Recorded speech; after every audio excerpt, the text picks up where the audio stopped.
제가 지난주 마지막 수업 때 말씀드린 것처럼 오늘 1, 2, 3교시는 첫 진도, 부동산학 총론부터 시작해서 수업을 진행하고 4교시만 지난 진도에 못 끝낸 감정평가론 앞에 부분, 기초 이론 부분을 중요한 부분만 설명을 좀 드린다는 얘기를 했었습니다.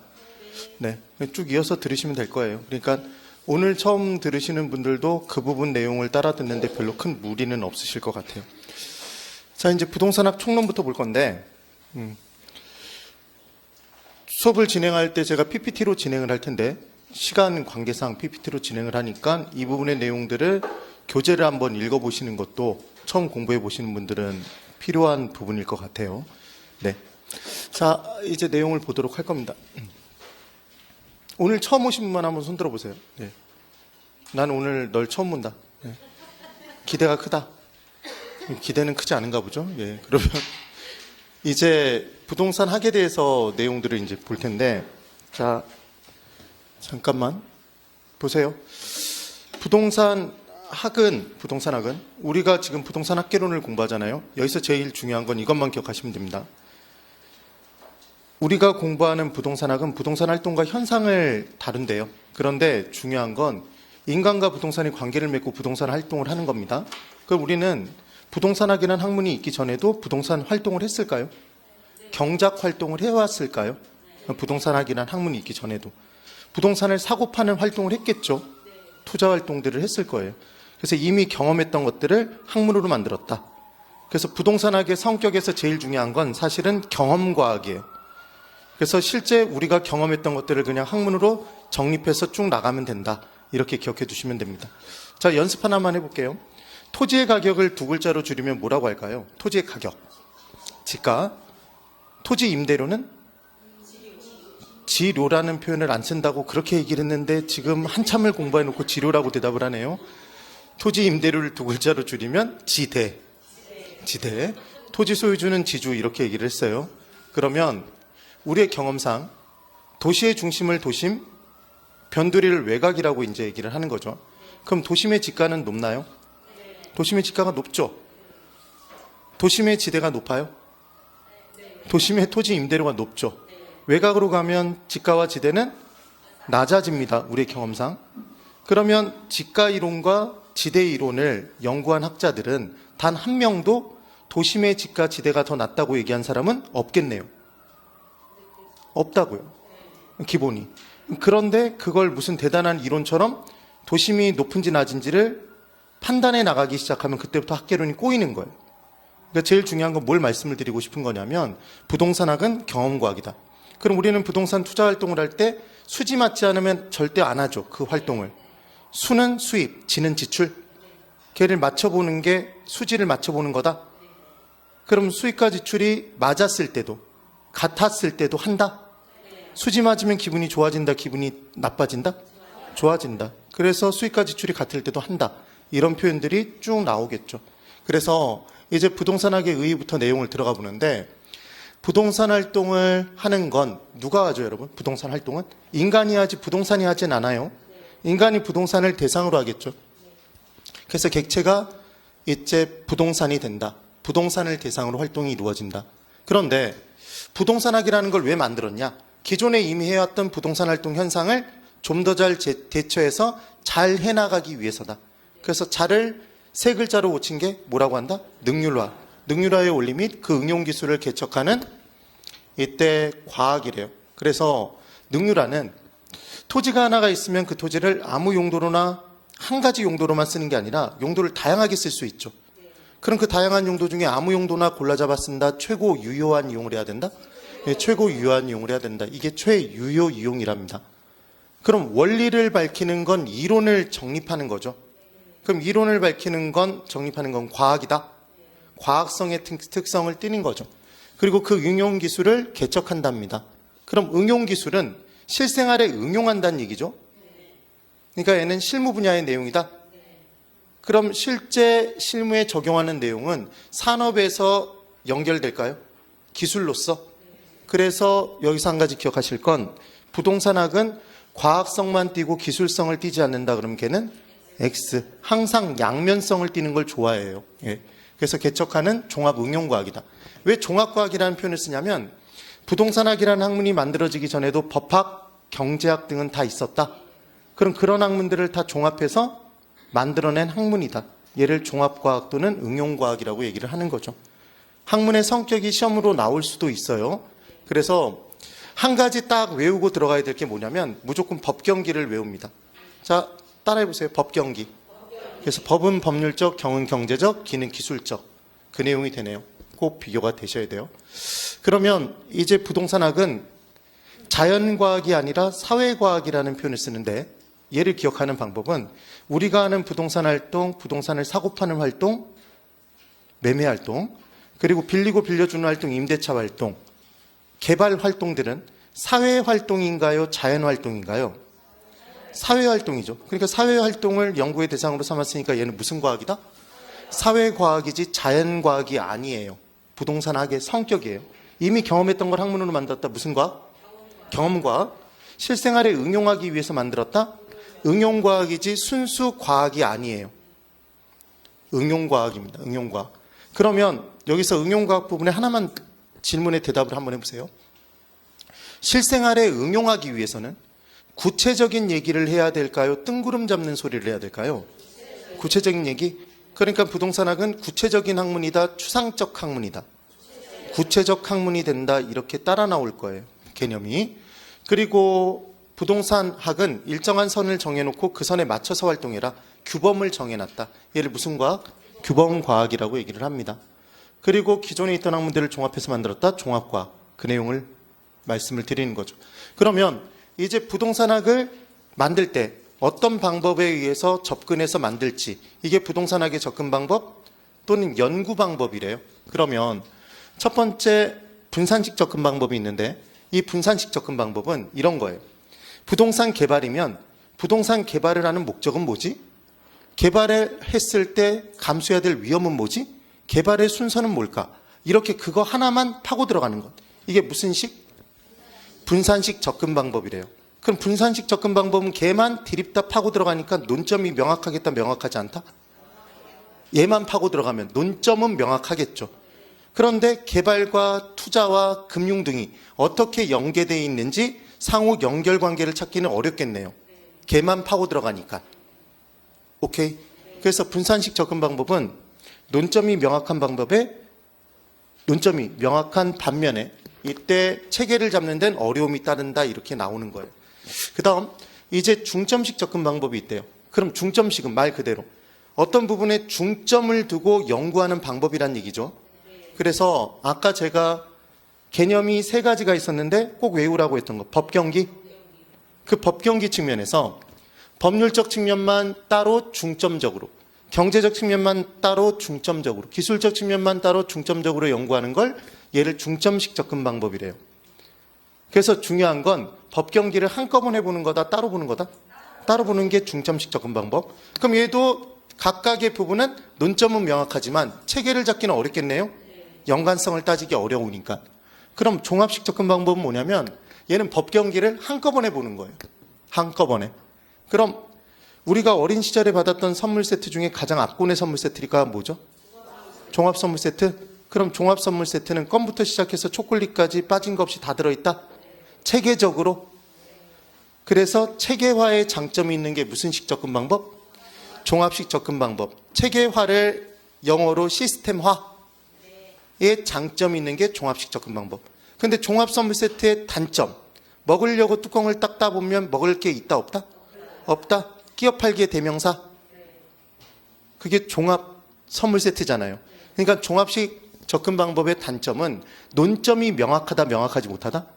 명확하지 못한 단점이 있다. 그렇게 기억해 두시면 됩니다. 그 다음 법제도적 접근 방법이 있대요. 그럼 법제도적 접근 방법은 뭐냐면 실제 우리 뉴스를 딱 보면 부동산과 관련된 여러 가지 규제들이 가해지나요? 세금을 많이 때리기도 하고 어떤 지역은 뭐로만 개발을 해야 된다, 이런 게 다 정해져 있단 말이에요.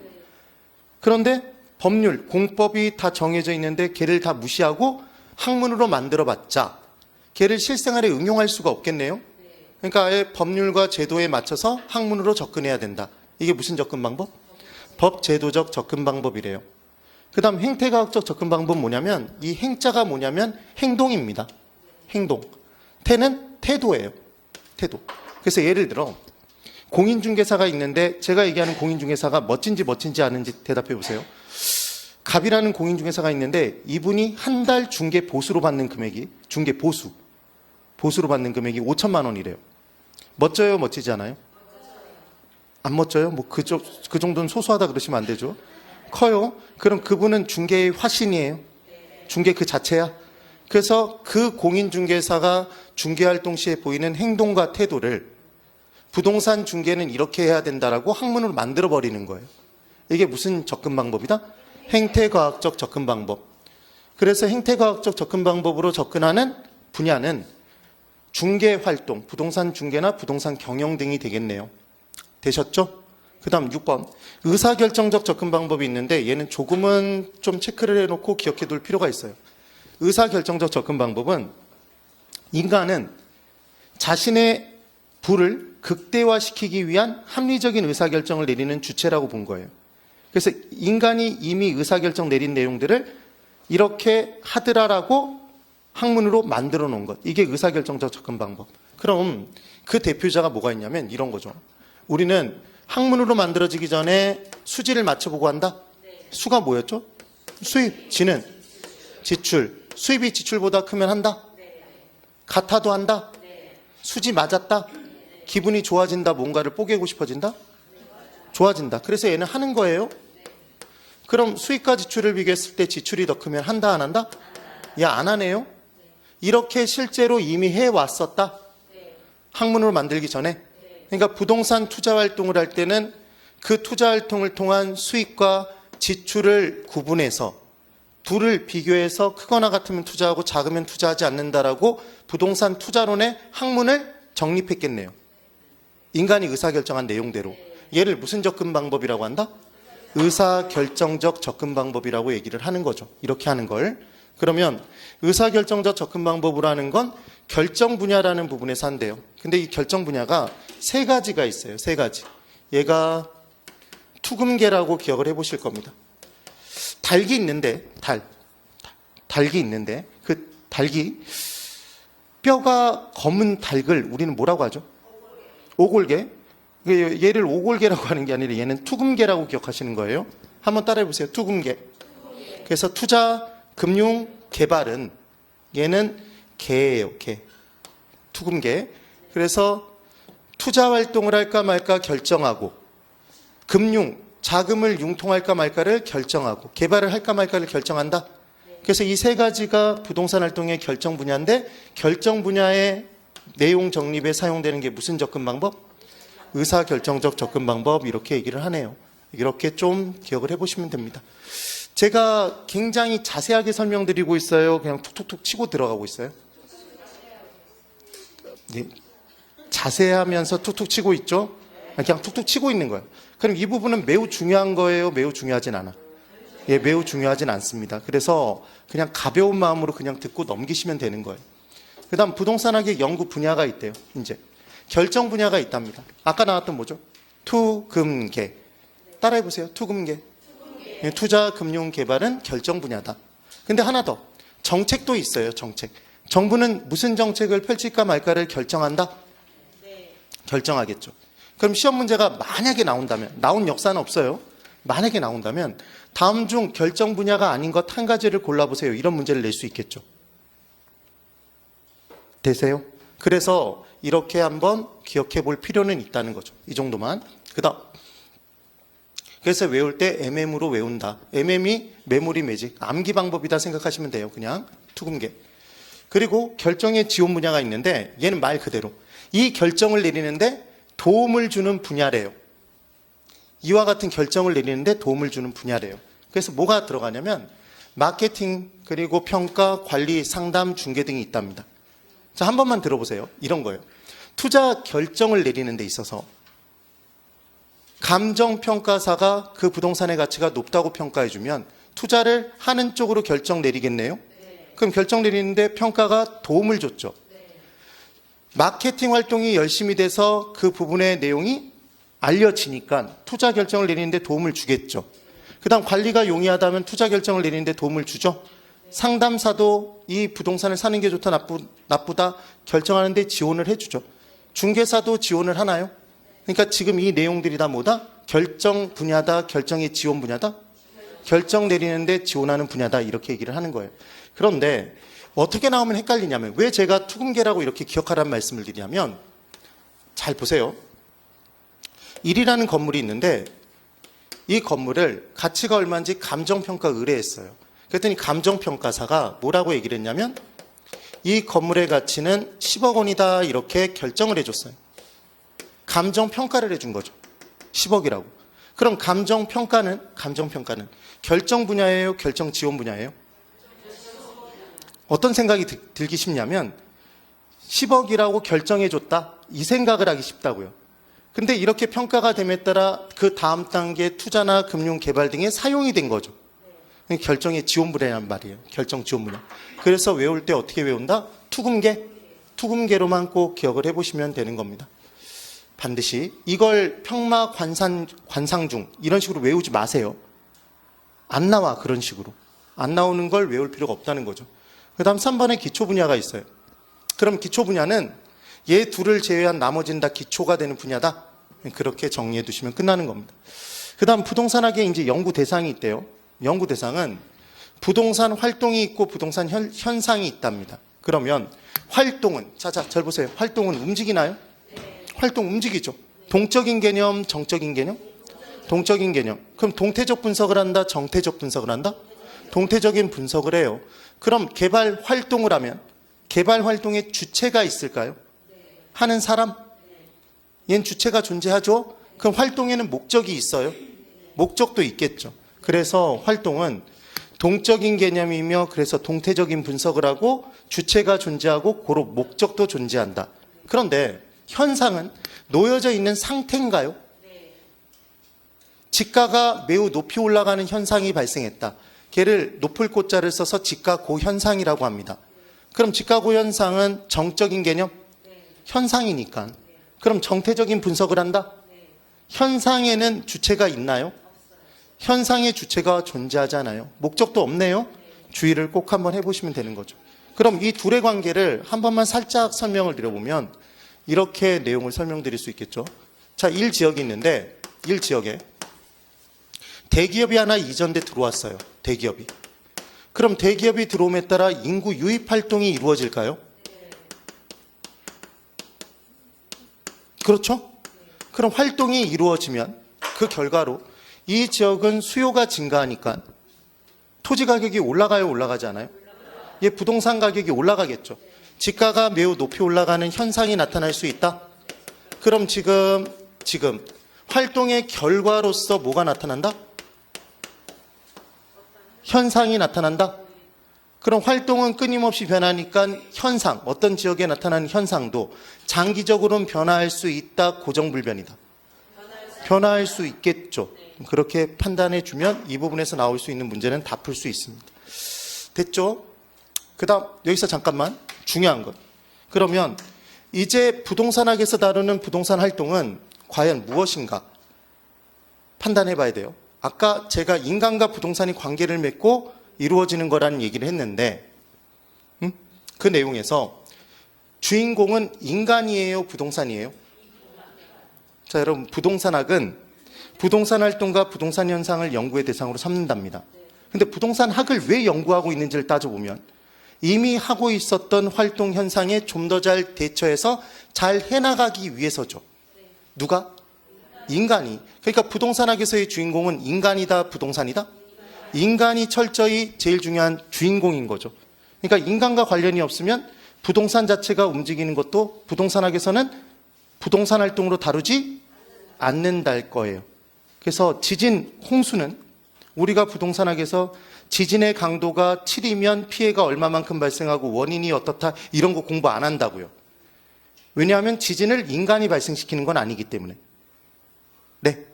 그러니까 땅 자체가 움직이더라도 인간과 관련이 없기 때문에 걔는 부동산 활동이 아니라는 거예요. 이해되셨죠?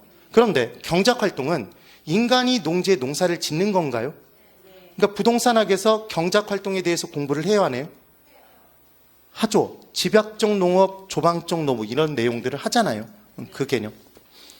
그게 포인트가 되는 거죠. 하나만 좀 정리를 해두시고 그 다음 이제 부동산 활동에 의해 인간이 중심이 되는 것이고 이제 이 인간 주체를 구분을 하는데 공적 주체라는 것과 사적 주체 이런 식으로 쪼개요. 그럼 대답을 한번 해보세요. 우리 개인들은 다 사적 주체예요? 공적 주체예요? 사적 주체? 그럼 사적 주체가 부동산 개발 활동을 하는 게 더 많을까요? 공적 주체가 하는 게 더 많을까요? 정부 주도하에 개발이 많을까요? 사적 주체의 주도하에 개발이 많을까요? 사적 주체?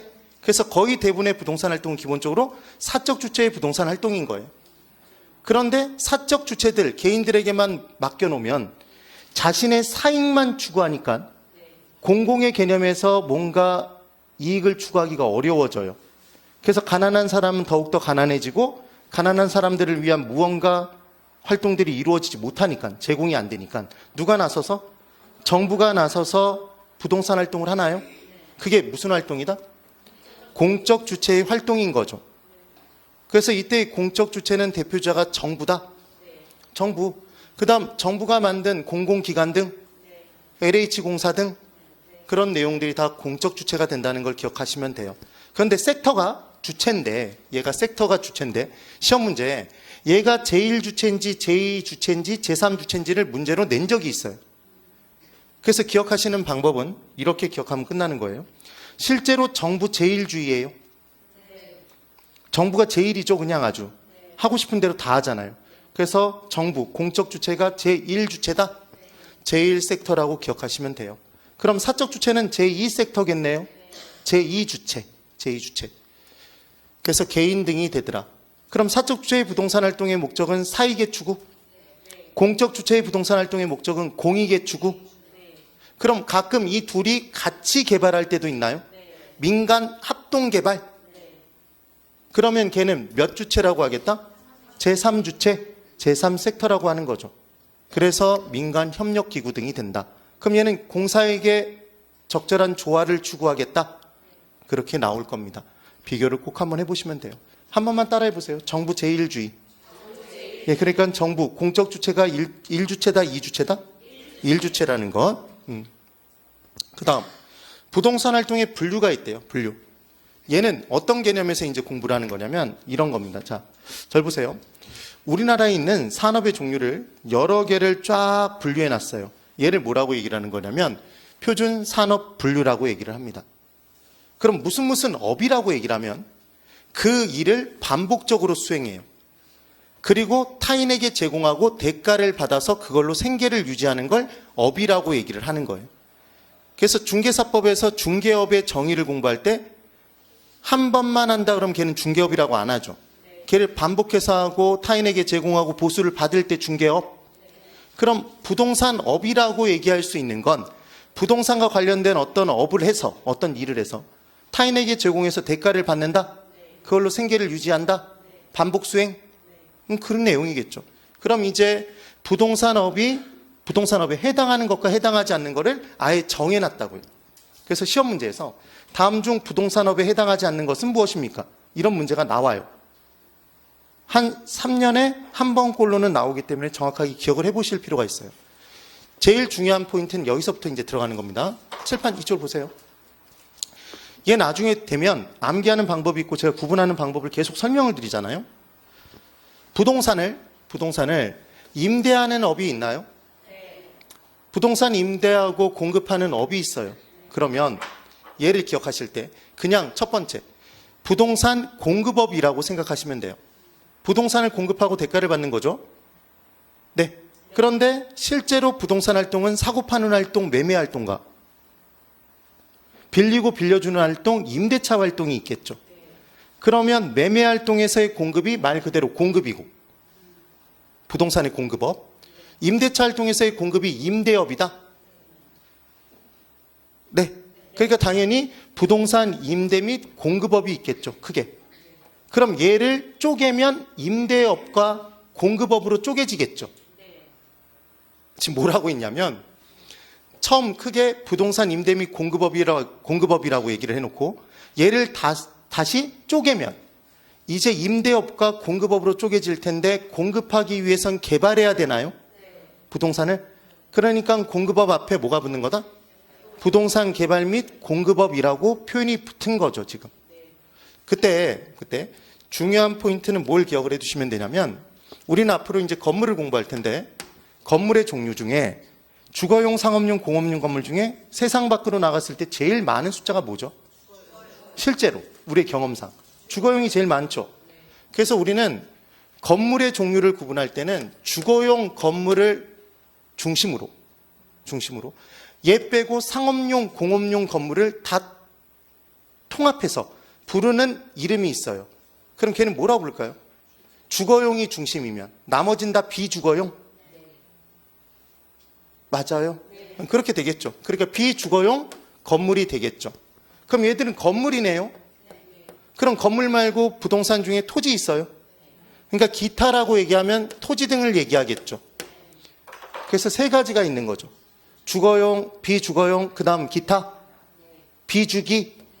그러면 자 들어보세요. 주택을 임대하고 대가받는 사람이 있어요. 그걸 생계로 삼아가는 사람 있죠. 주거용 건물에 임대업 존재한다고요? 그럼 비주거용, 상업용 건물, 공업용 건물을 임대해주고 대가받는 사람 있죠. 토지를 임대해주고 대가받는 사람 있죠. 그러니까 얘는 비주기가 다 들어가요. 비주기 다 들어가요. 그럼 택지를 개발하기도 하나요? 여러분 택지지구 들어보신 적 있어요? 택지지구.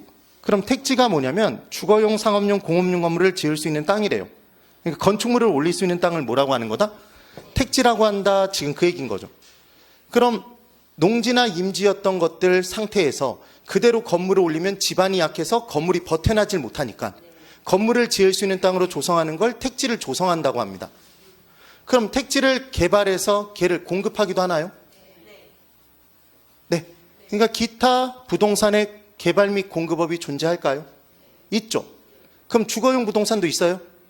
상공을 개발해서 공급하는 업이 있을까요? 그러니까 애들은 비주기가 다 들어간다, 들어가지 않는다? 다 들어가는 거죠. 그게 세 분류가 되는 거죠. 이제 거기서 또 잘게 썬 그 내용이 되는 거예요. 그래서 지금 첫 번째로 뭘 기억하시라는 얘기냐면 잠깐만 절 보세요. 시장은 무엇과 무엇이 만났는데? 실제로 수요와 공급이 만날 텐데 공급을 하면서 대가를 받는 사람들이 다 지금 부동산 업인 거잖아요. 부동산을 사면서 대가를 받는 사람은 없죠. 그러니까 공급 측면에서 따져보면 부동산 공급업인데 결국은 임대도 공급이다. 그래서 임대 및 공급업이 있는 거고 임대업과 공급업으로 쪼갠 거고 주거용 건물을 중심으로 나머지는 비주거용, 토지도 있으니까 기타, 비주기 나눠진다. 그래서 비주거용 건물 임대업, 주거용 건물 임대업, 기타 부동산의 임대업 존재 그렇게 쪼개진다는 말씀을 지금 드린 거예요. 이해되셨죠 지금? 그런데 이렇게 공급업 이렇게 정리가 될 때 얘 말고 부동산 관련해서 서비스를 제공하면서 대가를 받는 업이 있대요. 얘를 뭐라고 하냐면 부동산 관련 서비스업이라고 얘기를 합니다. 그래서 부동산 관리업이 있고 중개, 자문 및 감정평가업이 있대요. 그러면 우리가 하려고 하는 공인중개사 자격증 따서 부동산 우리는 뭘 하고 싶은 거죠? 중개업? 중개업? 그럼 중개를 한다고 해서 우리가 부동산을 공급하는 건 아니잖아요. 공급업을 하는 건 아니잖아. 근데 부동산 시장에서 서비스, 중개 서비스를 제공함에 따라 대가를 받는 거다? 네. 관리해 주는 것 자체가 얘가 공급하는 건 아니죠. 관리 서비스를 제공하는 거죠. 감정평가 서비스를 제공하는 거니까. 그래서 이제 얘를 외워버릴 수 있어야 되는 거죠. 얘들은 비주기고 이제 부동산 관리업과 중개 자문 및 감정평가업이 되는데 여기 잘 보세요. 부동산 관리업에 지금 주거용 부동산 관리업 우리 공동아파트, 공동주택, 아파트 살 때 관리업체 별도로 있나요? 외주 관리업체와 계약해서 그들이 관리하잖아요. 그러니까 주거용 부동산의 관리업은 있어요? 있어요. 상업용 건물, 공업용 건물 대규모의 상업용, 공업용 건물 관리해주면서 대가받는 업체 있어요? 그러니까 비주거용 부동산 관리업도 있죠. 그런데 토지를 관리해주면서 대가받는 업체가 있을까요? 토지 자체를 관리해주면서 대가받는 업체는 없단 말이에요. 그래서 지금 뭐가 빠졌네요? 기가 빠졌죠, 여기. 비주기, 비주. 기가 빠졌다는 게 이 내용의 핵심이라고요. 핵심. 꼭 비교를 해두셔야 돼요. 그럼 이제 외울 때 어떻게 외우면 되냐면 얘들을 외우면 되죠. 그런가요? 그래서 지금 얘들을 외워야 되잖아요. 그래서 한 방에 외워버리는 방법이 뭐냐면 이렇게 외울 거예요. 야구장에 갔어요.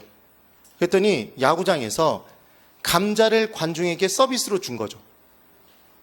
감자 관중 서비스 이렇게 기억하면 돼요. 그럼 감은 감정평가, 자는 자문업, 관은 관리, 중은 중개. 얘들이 무슨 업이다? 서비스업이다 이렇게 기억하면 끝나는 거죠. 그래서 시험 문제에 뭐 어떻게도 나오냐면 부동산업 중 서비스업에 해당하지 않는 걸 골라보세요. 그럼 얘들이 섞여 있겠네요. 임대 및 공급업이 섞여 있겠죠, 하나가. 그럼 걔를 찾는 문제예요. 그럼 얘를 바로 찾기 위해서 뭐만 기억하면 된다? 감자는 관중 서비스로 따라해보세요. 감자 관중 서비스. 여기다가 하나를 더 붙여보면 기간 없음 이렇게 기억하시면 돼요. 서비스 기간이 없대. 감자를 관중 서비스로 주는데 어떤 기간에만 한정돼서 주는 게 아니라 기간이 없대요. 그래서 이때 기는 뭐가 없어요? 사실은 관이 없는 거죠. 관리업은 기타 부동산 관리업이 없다? 기간 없음을 기억해 두면 끝나는 거죠. 한 방에 이렇게 정리를 꼭 해두셔야 돼요. 됐나요? 설명은 드렸는데 이 부분의 개념은 이렇게 잡으면서 넘어가는 겁니다. 이게 바로 표준산업분류와 관련된 내용이에요. 그 다음 이제 문제를 한번 풀어보면 자 보세요. 한국표준산업분류에 따른 부동산업에 해당하지 않는 것을 골라보랍니다. 자 1번 주거용 건물 개발 및 공급업이 있대요. 우선 개발 및 공급업이 있나요? 이것보다 큰 분류는 뭐예요? 부동산 임대 및 공급업이었죠. 거기서 쪼개진 게 부동산 임대업과 공급업인데 공급하려면 뭐가 필요하다? 개발 및 공급업. 얘는 비주기? 비주기. 들어갔네요. 그 다음 부동산 투자 및 금융업 아까 봤던 내용이 없죠. 그런데 부동산 투자 및 금융업이라고 나오면 투자업, 금융업이라는 더 큰 카테고리가 있는 거예요. 그들만의. 그러니까 투자는 부동산에 투자하는 것만 있는 게 아니고 주식 투자도 있고 온갖 투자들이 다 있잖아요. 그러니까 투자업이라는 별도의 카테고리가 별도로 있는 거죠. 그래서 얘는 지금 부동산업이 아니답니다. 그래서 2번이 지금 틀린 거죠. 그 다음 3번에 중개 및 대리업은 있어요? 중개업 있나요? 어떻게 외웠어요? 감자? 관중, 서비스, 중. 그 다음 비주거용 부동산 관리업? 있나요? 관리업에 뭐가 나오면 X예요? 기가 나오면 X였죠. 기관은 없었잖아. 비주는 있었죠. 네, 그네요. 기타 부동산 임대업? 임대업은 비주기가 다 들어간다? 네. 그래서 따라해보세요. 비주기. 주가 뭐예요?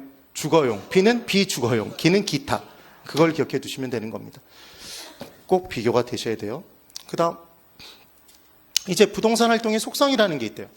그럼 부동산 활동은 어떤 특성을 띠고 있는지를 보는 건데 과학성 및 기술성의 양면성을 띈다고 얘기를 한대요. 아까 봤죠?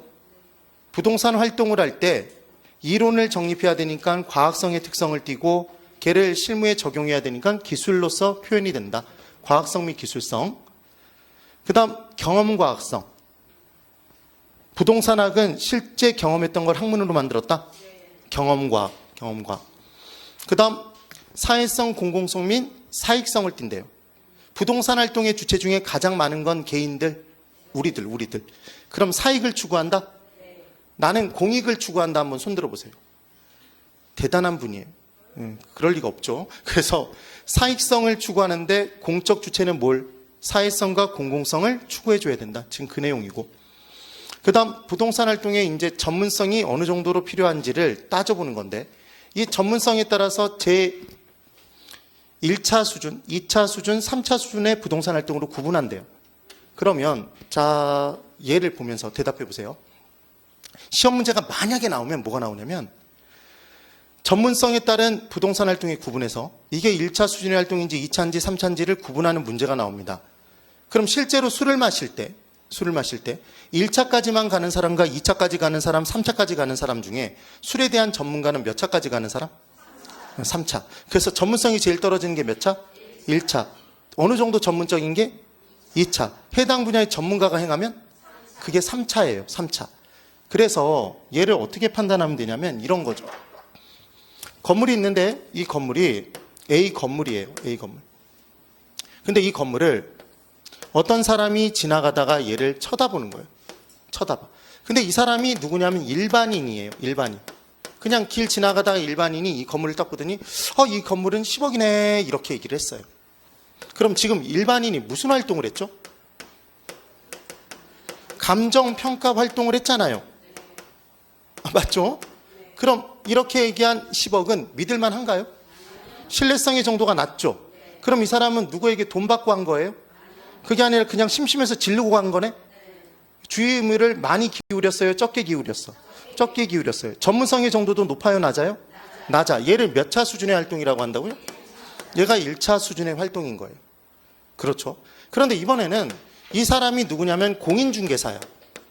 그럼 공인중개사는 일반인보다는 부동산에 대한 지식이 더 많아요? 그 다음 일상의 업무로 부동산 활동을 해요? 그런데 뭐의 전문가는 아니네? 감정평가 활동의 전문가는 아닌데 얘가 10억이라고 얘기한 거예요. 이분이. 공인중개사는 절대로 얘가라고 얘기하면 안 되죠. 이분께서 10억이라고 얘기를 했어. 그러면 아까보다는 믿을만한가요? 주의 의무도 좀 더 기울이겠죠. 조금은 더. 그렇죠? 전문성도 조금은 높죠. 얘를 몇 차 수준의 활동이라 한다? 얘를 2차 수준의 활동이라고 얘기를 해요. 이번에는 감정평가사가 감정평가 의뢰를 받아서 대가를 받고 평가를 했어요. 10억이라고. 그러니까 지금 여기서 할 수 있는 건 감정평가사가 하나, 일반인이 하나, 공인중개사가 하나 별로 차이가 없다는 거죠. 네. 그래서 이제 감정평가사가 평가를 했어요. 그럼 얘는 믿을만한가요? 믿을만하죠. 주의 의무도 많이 기울여야 되죠. 만약에 잘못되면 책임도 일정 부분 져야 되죠. 그 내용. 얘를 몇 차? 3차 수준의 활동이라고 얘기를 합니다. 그래서 얘를 기억하는 방법은 일반인이 하면 몇 차라고요? 1차예요. 1차. 일상의 업무로서 부동산 활동을 하는 사람이 해당 분야의 활동이 아닌 활동을 하면 몇 차? 2차예요. 해당 분야의 전문가가 해당 분야의 활동을 하면 그게 3차입니다. 그럼 이제 판단할 거예요. 자, 질문. 이것만 대답하시면 끝나요. 공인중개사가 중개 활동을 했어요. 자, 1차다. 2차다. 3차다. 자, 지금의 이 포인트는 뭐냐면 공인중개사가 부동산 활동을 하면 무조건 2차고 감정평가사가 하면 3차고 그게 아니라 지금 무슨 활동이었기 때문에? 감정평가 활동이었으니까 감정평가사가 하는 것만 3차. 공인중개사가 하는 건 2차죠.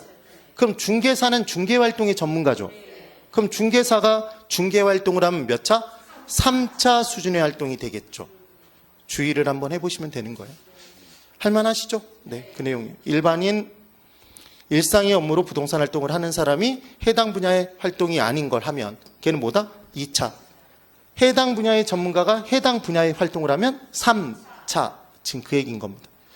그 다음 윤리성을 지켜야 된대요. 부동산 활동을 할 때는.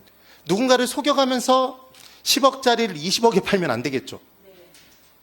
개발 가능성도 없는 토지를 개발 가능성이 있다고 비윤리적으로 팔아치우면 안 되겠죠.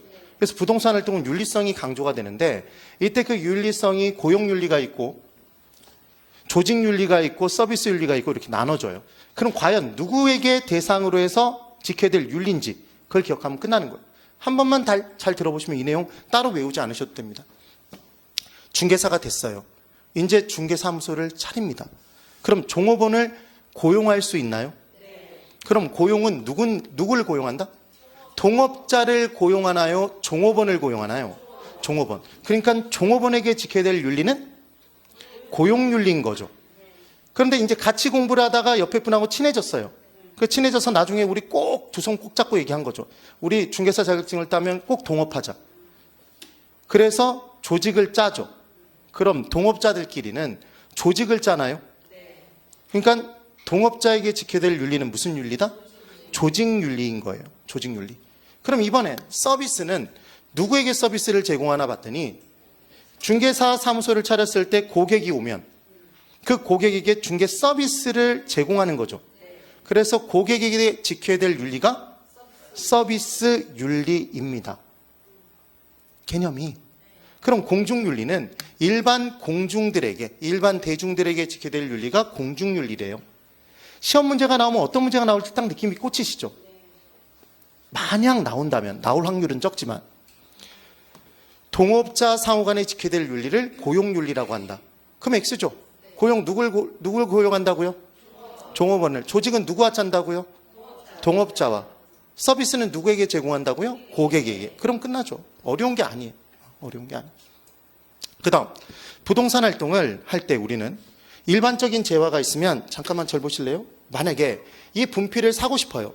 그럼 분필을 파는 곳에 가서 분필을 보고 사나요? 분필이 있는 장소에 가서 그 분필을 견학하고 사나요? 아니, 우리가 분필을 사러 가면 분필을 사러 가는 곳에 분필이 놓여져 있어요. 분필이란 상품이 있는 거잖아요. 그럼 걔를 사가지고 들고 오면 끝나는 거네요. 이 분필은 움직일 수 있다 없다? 움직일 수 있어요. 그러니까 일정한 장소에 모아놓고 그 장소에 와서 그 물건을 사고 팔고 산 사람이 들고 옮길 수 있는 거죠. 그런데 부동산은 움직이지 못하는 성격, 무슨 성이 있으니까? 부동성이 있으니까 공인중개사가 헤라클레스라 자기가 팔고 싶은 부동산을 다 자기 중개사무소에 다 들고 와요. 그리고 다 쟁여놓고 보여준 다음에 이제 네가 죽었다 그러면서 산 사람이 이제 들고 옮기나요? 그럴 수 없잖아요. 그럼 부동산을 보지도 않고 거래할 수는 없으니까, 부동산이 움직이지 못하니까 우리가 부동산이 있는 장소에 임해서 활동을 해야 된다. 얘를 무슨 활동? 임장 활동이 필요하다. 그래서 임장 활동을 게을리하면 쫄딱 망할 수도 있다. 그래서 예전에 탤런트 분들이 TV에 나와서 어디가 좋다고 해서 샀더니 나중에 보지도 않고 샀는데 자신의 토지를 찾아가 보니까 강원도 두메산골 산 꼭대기에 계속 올라가더라. 이해되시죠? 그래서 뭐가 필요하다? 임장 활동이 필요합니다. 움직이지 못하니까. 그 다음 부동산 활동을 할 때 우리는 거래 정보를 웬만하면 비공개하죠. 세금 무서워서라도. 지금은 실 거래 가격을 신고하게 돼 있지만, 그래서 개별 거래별로 다 달라지니까 정보가 필요하다. 정보를 가진 사람이 정보를 가지지 못한 사람보다 초과한 이윤을 실제로 누리나요? 그래서 우리의 소원은 남이 모르는 개발 정보를 나만 갖고 그 개발 정보를 통해서 싸게 사서 비싸게 팔아보는 것, 그게 우리의 소원인데 항상 우리가 접한 정보는 끝물, 남도 다 알고 있는 정보, 그런 내용이 되는 거죠. 그 다음 부동산 활동을 할 때 매도인과 매수인이 서로 마주 대하고 사고 팔겠죠. 인간을 대면해서 활동한다. 대인 활동성. 그때 부동산을 대상으로 하니까 대물 활동성의 특성을 띈다. 이렇게 얘기를 해요. 그래서 함정을 어떤 함정이 딱 유일하게 한 번 나왔었냐면 부동산 활동은 대인 활동이기만 하다. X. 무슨 활동의 성격도 띈다? 대물 활동. 부동산은 물건인가요? 물건을 대면하고 활동하잖아요. 그런 내용들인 거죠. 비교를 꼭 한번 해보시면 돼요. 그 다음 부동산을 사고 팔 때 장기적인 배려가 필요한가요? 지금 토지가 안 좋더라도 나중에 좋아질 여지가 있다면 좀 더 높은 가격에 살 수도 있다. 그래서 상암동 월드컵 경기장이 과거에는 난지도, 그럼 그 무렵에 샀다면 경기장으로 발전되고 개발되고 난지 공원 등 공원으로 조성됨에 따라 지가는 상승해서 엄청난 이익을 누렸겠다. 그래서 부동산 활동은 장기적인 배려가 필요하다. 배려의 장기성을 요한다. 그 다음 토지는 토지의 표면을 지표, 그 위를 공중, 그 밑을 지하라고 합니다. 그러니까 토지를 사고 판다는 얘기는 3차원 입체 공간을 사고 파는 거다. 그래서 공간 활동성의 특성을 띈대요. 중요해요? 중요하지 않아요? 별로 중요하지 않아요. 그냥 쭉쭉쭉 치고 넘어가면 돼요. 되셨죠? 그 다음 아까 개념이 세 가지. 법, 경, 기. 얘를 복합 개념이라고 얘기를 합니다. 비타민이 둘 이상 합쳐져 있는 건 복합 비타민? 종합비타민이라고 얘기하면 사달이 나는 거죠. 더 이상 내용이 진전이 없어. 그래서 법경기 복합 개념성의 특성을 띈다 이렇게 얘기를 합니다. 기억을 꼭 해보셔야 되고. 그 다음 부동산 활동을 할 때 일반적인 원칙이 있대요. 활동을 함에 있어서는 이 원칙을 지켜야 된대. 이 원칙이 뭐냐면 능률성의 원칙이 있답니다. 그럼 능률성의 원칙은 뭐냐면 주어진 시간 안에 해낼 수 있는 일의 비율을 높이고자 하는 것. 이게 능률성이래요. 그럼 우리는 어떤 일을 할 때 능률적으로 해야 될까요? 더 많은 일을 해나갈 수 있어야 되겠죠. 그때 거래활동과 소유활동으로 쪼개는데 각각의 이 능률성을 추구하기 위한 원리가 다르대요. 그래서 거래활동이 주어진 시간 안에 더 많이 이루어지기 위해서는 거래 질서가 확립되어 있어야 될까요? 자, 한번 생각해 보세요. 교통 질서가 확립되어 있으면 원활하게 교통이 오고 갈 수 있기 때문에 교통량이 더 많이 통과해 갈 수 있을까요? 근데 교통 질서가 확립되어 있지 않으면 계속 막혀서 지들끼리 싸우고 있으니까 흘러갈 수가 없단 말이에요. 그러니까 거래 질서가 확립되어 있어야 거래 활동의 능률성이 높아질 수 있다. 이 내용인 거죠. 그리고 소유 활동을 할 때는 최고 유효한 이용을 해야 능률적으로 활동할 수 있다. 이렇게 얘기를 한대요. 그럼 질문. 뻑 하면 바꾸겠죠. 시험 문제가. 그러니까 능률성을 추구하기 위한 원리에 거래 활동의 최유용의 원칙, 소유 활동의 거래 질서 확립이 존재한다 그러면 X라고요. 그래서 얘를 외우는 방법은 거래. 따라해보세요. 거래. 네, 거래. 이렇게 기억해 두시면 됩니다. 그 다음 부동산 활동을 할 때는 불안전하게 해야 될까요? 안전하게 해야 될까요? 안전하게 해야 되겠죠. 그래서 안전성을 추구할 때는 법률적, 경제적, 기술적 안전성을 따질 것이고 안전하게. 그 다음 경제성의 원칙이라는 게 존재한대요. 세 가지 원칙이 있는데 성격이 능률성, 안전성, 경제성인데 이제 경제성이 무엇인가 설명을 드릴 거예요. 경제성은 최소 비용으로 최대 효과를 누리자는 개념이랍니다. 그럼 이 둘 중에 하나를 판단해 보세요. 경제성은 최소 비용이 더 중요하다. 최대 효과가 더 중요하다. 이제 또 다 중요하다 이렇게 대답하고 싶죠? 아니라고요. 그래서 이 둘 중에 뭔가 더 중요한 게 있어요. 그러면 우리가 보통 경제적으로 써야 된다는 건 아껴 쓰자는 게 포함되어 있죠. 그래서 경제성이란 주어진 비용 한도 내에서 최대 효과를 누리겠다는 게 숨어져 있는 개념이란 말이에요. 그러니까 더 효과를 누릴 수 있는 방법이 있어도 추가적인 비용의 부담이 있으면 걔를 안 하는 게 경제성의 원칙이에요. 그럼 경제성의 원칙에 의하면 감정평가를 할 때는 비용이 조금이라도 더 들더라도 비용이 좀 더 들더라도 정확하게 평가해야 될까요? 대충 평가해도 될까요? 정확하게? 비용이 좀 더 들더라도? 네. 그러면 감정평가 활동을 할 때는 무슨 원칙이 있으면 안 되겠네? 경제성의 원칙이 들어있으면 주어진 비용 한도 내에서 최대 효과를 누리고자 하는 거니까 걔가 없어야 되는 거죠. 그래서 감정평가 활동을 할 때는 뭐가 빠지냐면 능률성과 안전성은 들어가는데 경제성이 빠져요. 얘가 빠지고 얘가 왜 10억인지 20억인지를 평가 의뢰인에게 전달해 줄 수 있어야 돼. 그래서 전달성의 원칙이 대신 들어갑니다. 감정평가 활동의 원칙은 뭐가 빠진다? 경제성의 원칙이. 매우 중요하진 않아요, 지금 진짜로. 그래서 이 부분을 외울 때는 일반 활동의 원칙은 안경을 쓰면 능히 볼 수 있나요? 그렇게 기억하시면 돼요. 능안경 그 정도로. 그 다음 부동산 활동은 공정하게 해야 되겠다? 그럼 질문. 공정성의 원칙은 공적 주체의 활동에서 더 강조가 될까요? 사적 주체의 활동에서 강조가 될까요?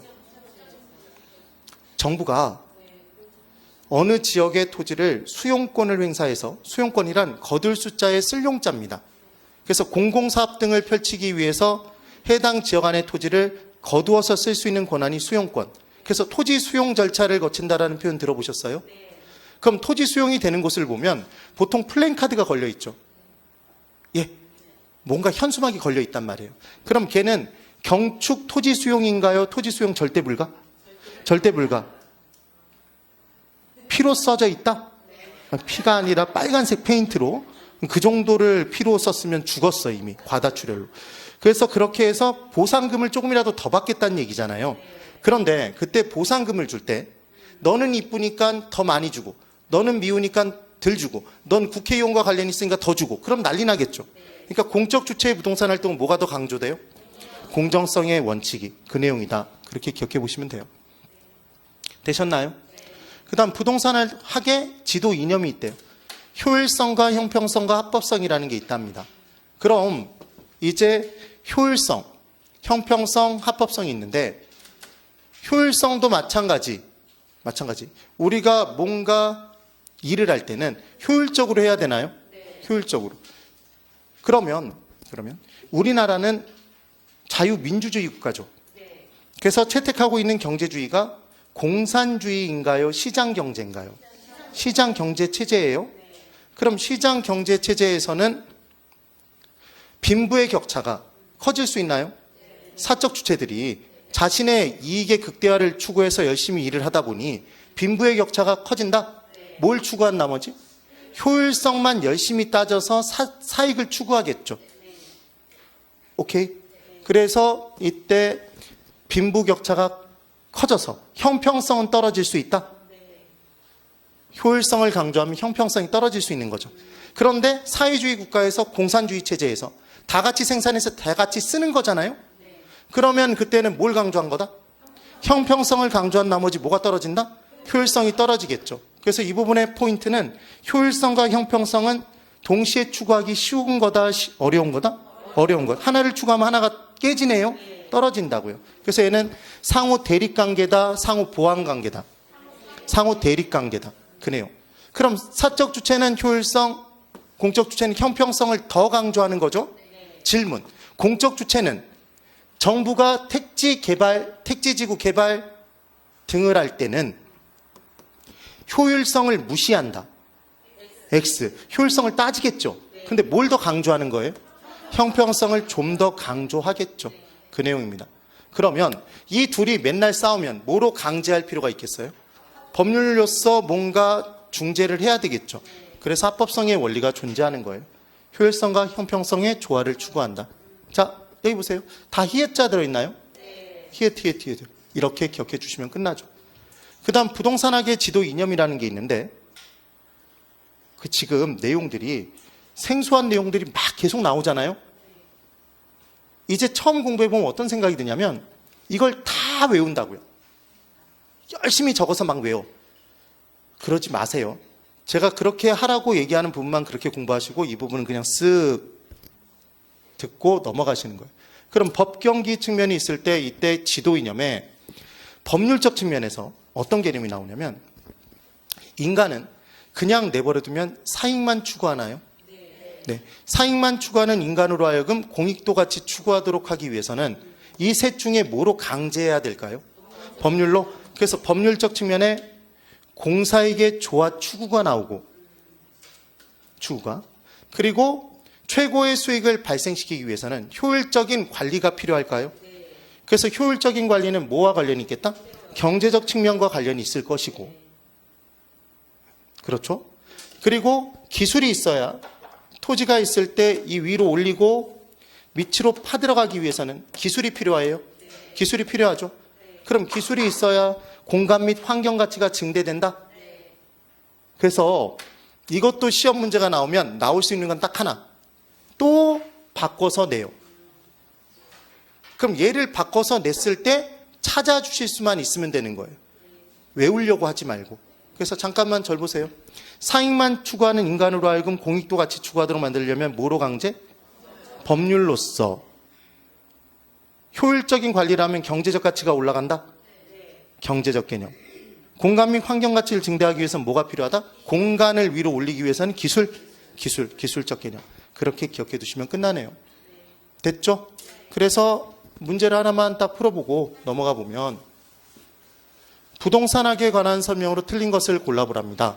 과학을 순수과학, 응용과학으로 구분할 때 부동산학은 실생활의 응용과학이고 2번 부동산학의 연구 대상은 부동산 활동과 현상이다. 둘 중에 동적 개념은?